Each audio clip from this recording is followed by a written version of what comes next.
Olá, galerinha, Museu Valdir Lopes de Castro. Aqui quem fala é o Fernando Abreu, para mais uma aula de filosofia. A ética helenística é ética e moral, né? Nosso capítulo 16 do livro Teorias Éticas, Abordagens Cronológicas. No vídeo anterior, nós vimos as concepções éticas voltadas para a Grécia Antiga. Agora nós vamos sair da polis grega e voltaremos a analisar a ética a partir de visões cosmopolitas, né, que vai ser uma das principais características. Os nossos objetivos é realmente trazer essa tentativa de demonstrar como a ética ela veio a ser trabalhada durante os períodos históricos, como o próprio capítulo destaca. Nós vamos começar com a ideologia da ética helenística, como eu falei para vocês, a cosmopolização, né? A ideia de polis, ela é substituída pelo ideal do mundo inteiro, é uma polis, e o homem cidadino é substituído pelo homem indivíduo, que significa que aquele homem que tinha um privilégio, que tinha a virtude de participar das questões administrativas gregas, ele vai ser substituído por qualquer pessoa que venha a querer ter as reflexões filosóficas, tá bom? Então, por isso mesmo que se diz aí homem e indivíduo. A cosmopolização grego-bárbara, em larga medida, é superada pela concepção do homem em uma dimensão de igualitarismo universal. Gente, nós vamos fazer aqui uma rápida análise histórica. O contexto histórico é muito importante, né? Para você compreender como é que nós saímos das questões das polis gregas para o mundo inteiro.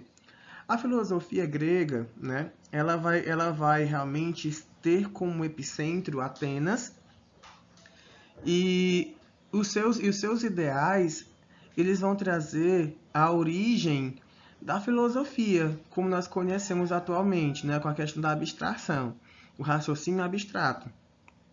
Com o passar do tempo, os gregos eles foram dominados pelos macedônicos. Alexandre o Grande dominou a Grécia territorialmente, e a cultura grega ela também veio a pertencer à Macedônia e todo mundo, já que a Macedônia, ela, né, Alexandre, ele veio a dominar vários outros territórios além mar, certo? E logo em seguida, você vai encontrar também os romanos, como uma das principais sociedades que proporcionou esse tipo de visão cosmopolita, no qual eles pegaram a cultura grega e espalharam por todos os territórios, além dos deles, em relação ao cotidiano, à moral, às regras de convivência, às reflexões, tudo isso foi adotado por sociedades que vieram dominar a Grécia.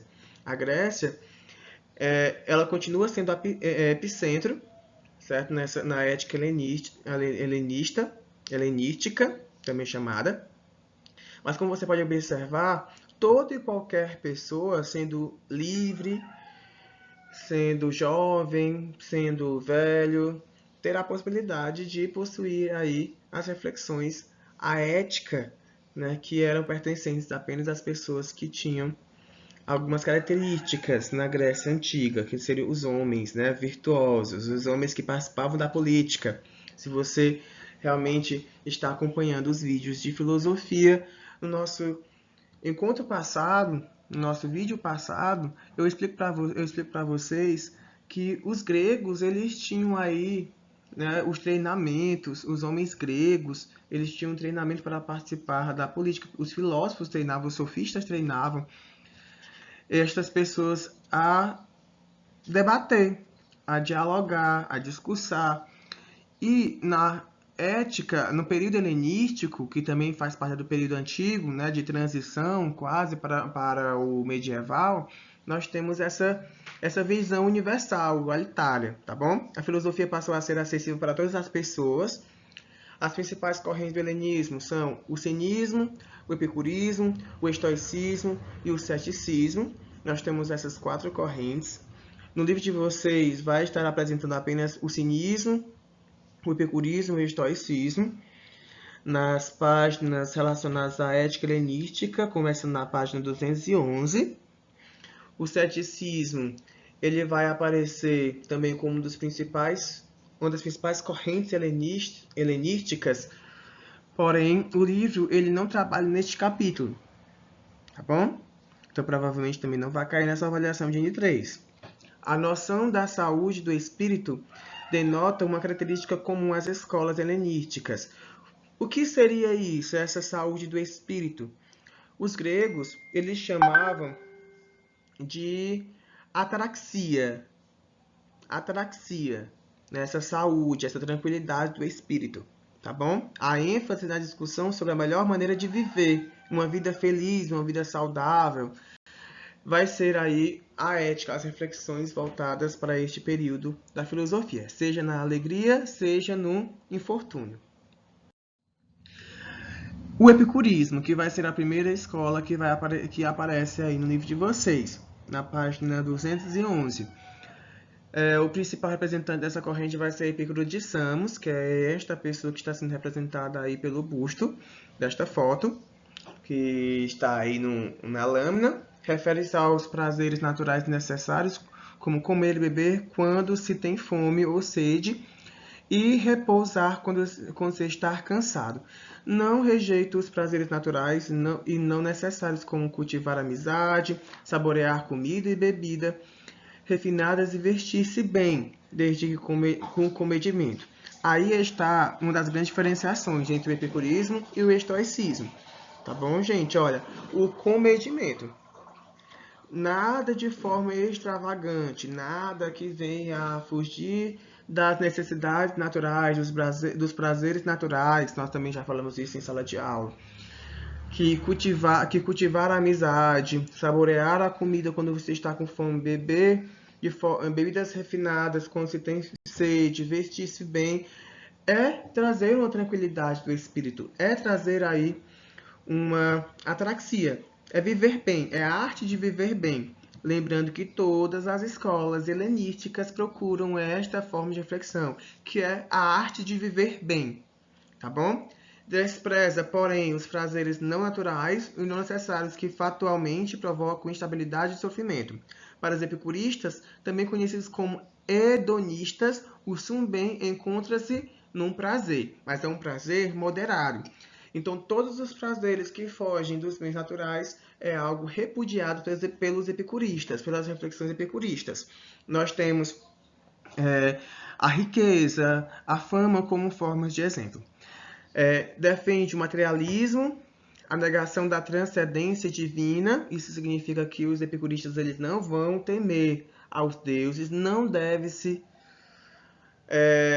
esperar nada dos deuses, eles não vão acreditar na vida após a morte, eles se exemplam nos deuses, porque eles vão trazer aí a serenidade de viver. Porém, eles não trazem nenhuma forma de compreensão que os deuses existem, certo? Que existe uma vida após a morte, pois as pessoas que estão vivas não conhecem a morte, e nem aquelas pessoas que morreram retornaram para dizer como é que é a morte. Por isso mesmo que eles não vão trazer essa reflexão. Eles acreditam em viver bem, em viver de forma prazerosa. E os prazeres de forma moderada, proporcionando arte de viver, tendo em mente os prazeres não naturais e não necessários ligados à riqueza, à fama, ou movidos pela sensualidade desregrada. Essas são as concepções epicuristas. Nós temos o estoicismo, que é a segunda corrente, que também se apresenta aí no livro de vocês, na página 212. Os principais representantes. Um dos principais representantes do estoicismo será Zenão de Sítio. Zenão, ele não poderia possuir casa na Grécia, porque ele não era grego, por isso mesmo que ele fazia os seus discursos, ele fazia as suas reflexões juntamente com um grupo e também para as pessoas que estavam ao redor, entre colunas, por isso mesmo que a escola se chama estoicismo. Defende o materialismo, a negação da transcendência divina, essas são semelhanças, né, do estoicismo e do epicurismo. E a concepção da filosofia como arte de viver. É essa a principal semelhança entre o estoicismo e o epicurismo, tá bom? No entanto, contrapunha-se ao epicurismo por desprezar qualquer tipo de prazer. Olha aí, gente. Qualquer tipo de prazer. Lembrando que o estoicismo, que é a escola helenística que se encontra no slide anterior, ele vai falar sobre prazeres moderados. Já o estoicismo, ele vai negar qualquer forma de prazer, considerando como forma de males, de muitos males. Os prazeres são negadas totalmente, já que a virtude do sábio é viver de acordo com a natureza e a razão. Não é um prazer que trará felicidade, mas a virtude, que é a razão. Tá bom? Então, o estoicismo, ele traz aí essa concepção que depois vai ser adotado pela filosofia, pela ética medieval. A negação de todos os prazeres, a negação de tudo o que é mal, né? A gula, a ganância, tudo isso vai ser negado pelo estoicismo, tá bom? A ataraxia, que é a tranquilidade da alma, ela é trazida a partir daí, para os estoicos. Tá bom? É a partir daí, pela negação de tudo o que leva às fontes malignas. A ataraxia. A ataraxia, ela vai ser a serenidade da alma.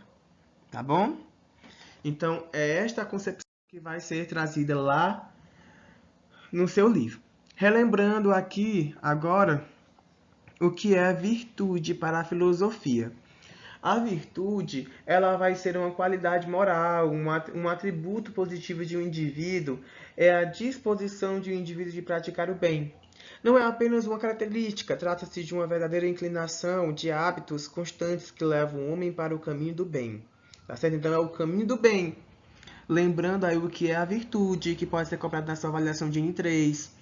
A virtude é o básico dos básicos, é bem basiquinho. Uai, tá bom? Em relação ao que é a filosofia, a reflexão filosófica, a virtude vai ter inúmeras visões, conforme aí o autor, certo? Porém, relembrando também do assunto que nós trabalhamos no primeiro ano do ensino médio, no segundo bimestre, a virtude grega é diferente da virtude filosófica. A virtude grega vai ser aquele homem viril, forte, corajoso, heróico, que participa da política. Já a virtude filosófica, como eu falei para vocês, vai ser qualquer forma de prática que o homem vai possuir para o caminho do bem. Então, vão existir várias características que os filósofos vão identificar. Não existe somente uma concepção de virtude para a filosofia, vão existir várias formas. Ok? É só para relembrar mesmo. E nesta última lâmina, nós temos aí o cinismo, que é a nossa última escola helenística, que aparece no seu livro, na página 212. Os seus principais representantes vai ser Antístenes e Diógenes. O cinismo, ele também vai ser caracterizado como uma vida de cão. Os filósofos, eles traziam a negação de tudo. Eles viviam conforme a natureza tinham os criado, tá bom? Então foram os pensadores dessa corrente que mais afrontaram os costumes, a moral deste período, devido a desprezar totalmente a vida material como riquezas, honras e convenções, consideradas apenas futilidades.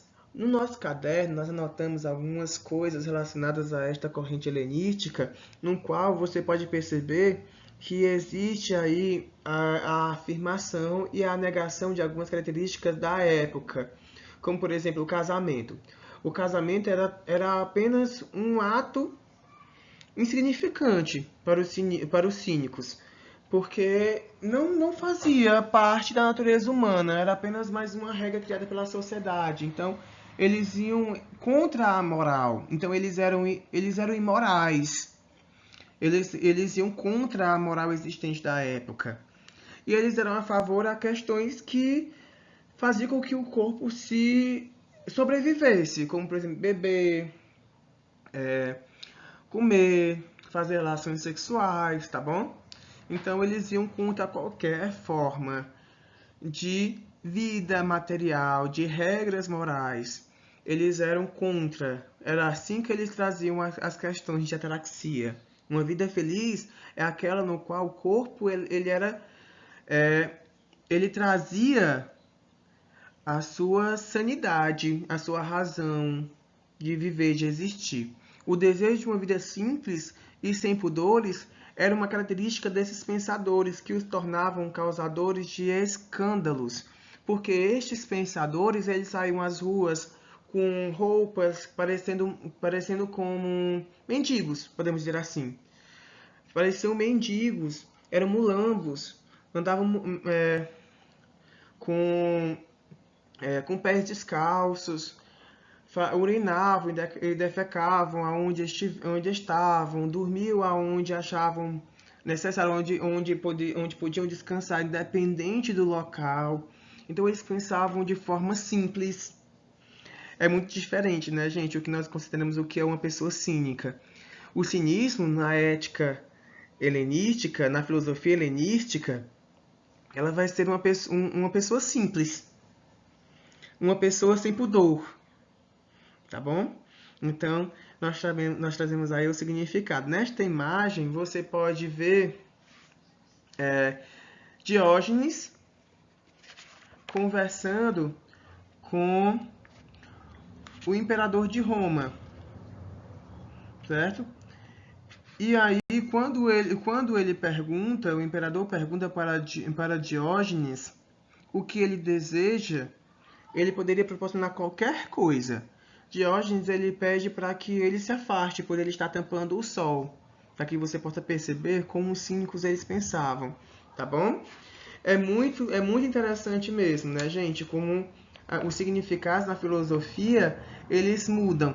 Essa historinha ela vai estar no livro de você na página 212, no último parágrafo, certo? E aí, bem no finalzinho, certa vez, Alexandre Magno, que admirava né, o Diógenes, disse-lhe para pedir o que quisesse. Diógenes respondeu de forma simples: não me faça sombra, devolva o meu sol. Então, aí nessa imagem, você pode ver, né, Diógenes pedindo para Alexandre Magno se afastar, pois ele estava tampando o sol. Ok? Então, é isto. Eu espero que vocês tenham compreendido esta fase da ética desse período antigo, chamado período helenístico. E eu trago para vocês uma frase de Aristóteles só para a gente finalizar a nossa aula de hoje. Quando a virtude não basta conhecê-la, devemos tentar também possuí-la e colocá-la em prática. Então, esta é uma das frases mais nítidas de Aristóteles relacionadas à virtude, proporcionando aí o que é a vida feliz, né, para quem visualizou aí o vídeo anterior. Se você gostou do vídeo, deixe sua curtida, deixe seu comentário, acione o sininho, tá certo? Então, tchau, tchau, gente!